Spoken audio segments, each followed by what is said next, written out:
ప్రశాంతమైన విశాఖ నగరాన్ని వైసీపీ నేతలు యథేచ్ఛగా భూ కబ్జాలు, ప్రభుత్వ భూములు ఆక్రమణకు పాల్పడుతున్నారని విశాఖ తూర్పు నియోజకవర్గ ఎమ్మెల్యే వెలగపూడి రామకృష్ణబాబు అన్నారు. శంకరావ సభలో ఆయన పార్టీ కార్యకర్తలను ఉద్దేశించి మాట్లాడుతూ వైసీపీ నేతల భూ ఆక్రమణలపై ఎప్పటికప్పుడు న్యాయ పోరాటం చేస్తుందన్నారు. ఉమ్మడి ప్రభుత్వం అధికారంలోకి వచ్చిన వెంటనే భూ కబ్జాదారులపై కఠిన చర్యలు తీసుకుని భూములు స్వాధీనం చేసుకుంటామన్నారు. ఎమ్మెల్సీ వంశకృష్ణ శ్రీనివాస్ మాట్లాడుతూ సింహాచల దేవస్థానం భూములకు సంబంధించిన చిక్కుముడిని విప్పి సమస్యలు పరిష్కరించాలన్నారు. విశాఖ తూర్పు నియోజకవర్గంలో ఒక గ్రామ సింహం పులిలా ఫీల్ అవుతుందని 70,000 మెజారిటీతో బంగాళాఖాతంలో కలుపుతామని హెచ్చరించారు. విశాఖ నగరంలో భూ కబ్జాలు కానీ ప్రభుత్వ భూముల ఆక్రమణలు కానీ ఎన్నో చేయడం జరిగింది బాబు.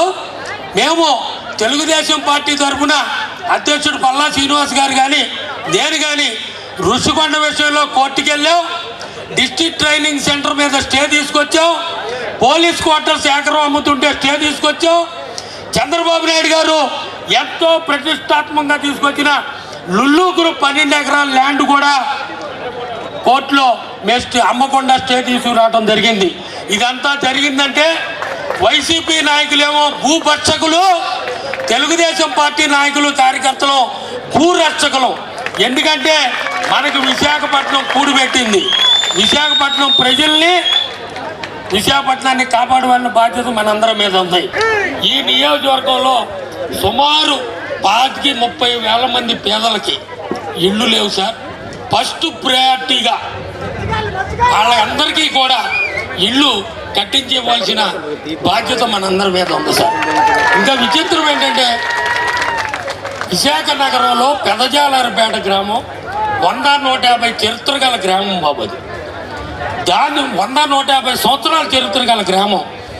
ఆ గ్రామం 1926లో ఎప్పుడో చనిపోయిందట. రాణి వాగ్దాదేవి గారు ఒక ఆవిడ భూమిని కాగితాలు తీసుకుని మన ఉత్తరాంధ్ర మాజీ ముఖ్యమంత్రి విజయసాయి రెడ్డి గారు 2,500 కోట్ల రూపాయలకి కుంభకోణానికి తెర తీశారు సార్. టీడీఆర్లు కుంభకోణం.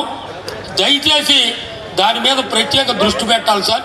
మనం ఆ గ్రామంలో చంద్రబాబు నాయుడు గారి నాయకత్వంలో పేద ప్రజలు 296 జీవోలో కూడా పట్టాలు ఇవ్వడం జరిగింది సార్.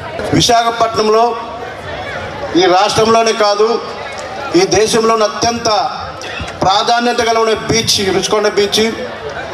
ఆ బీచ్ని కబ్జా చేసి మేము ఎంత చెప్పినా కూడా వినకుండా ఇవాళ అక్కడ ఒక ఆఫీసుని సీఎం ఆఫీస్ కడతా ఉన్నారు సార్. దేశ నలుమూల నుంచి కాకుండా ప్రపంచ నలుమూల నుంచి కూడా విశాఖపట్నం వచ్చిన ఆ బీచ్ని సందర్శిస్తారు సార్.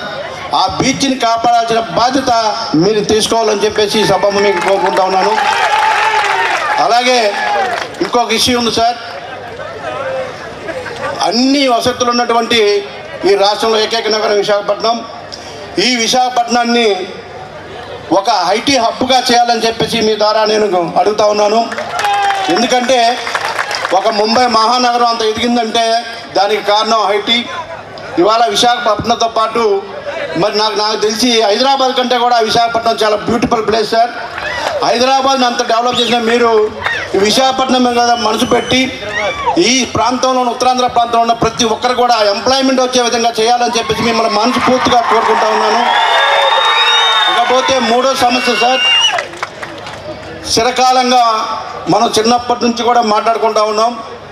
సింహాచలం దేవస్థాన భూముల సమస్య.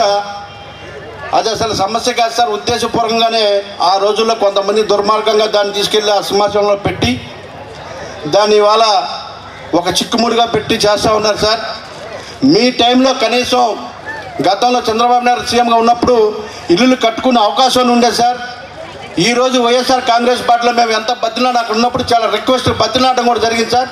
నేను మీ ముందే ఒకసారి కౌన్సిల్లో కూడా గట్టిగా మాట్లాడతా. మంత్రి సమాధానం అంటే ఎలాగిచ్చారో మీరు చూశారు. సో అలాంటి దుర్మార్గంగా ఉన్నారు కాబట్టి ఆ సింహాచలం దేవస్థానం భూమిని కూడా మీరు వెంటనే పరిష్కరించాలని చెప్పేసి నేను కోరుతా ఉన్నాను సార్. ఒక గ్రామ సింహం పుల్లాగా ఏదో ఊగుతూ ఉంది. గ్రామ సింహం అంటే ఎవరు తెలుసు కదా మీకు? తెలుసా? అదే సింహంలాగా ఫీల్ అవుతూ ఉన్నాడు ఆయన. ఆ గ్రామ సింహాన్ని ఏం చేస్తారు? నేను చెప్పా గ్రామ సింహానికి 70,000 మెజార్టీతో ఎదురుగా ఉన్న బంగాళాఖాతంలో నిన్ను పడేస్తారు. నీ 100 కోట్లు, నీ 200 కోట్లు, నీ కొవ్వు అన్నీ కూడా తీరే రోజులు ఒక 60 రోజులు నేను చెప్పాను మొన్నే.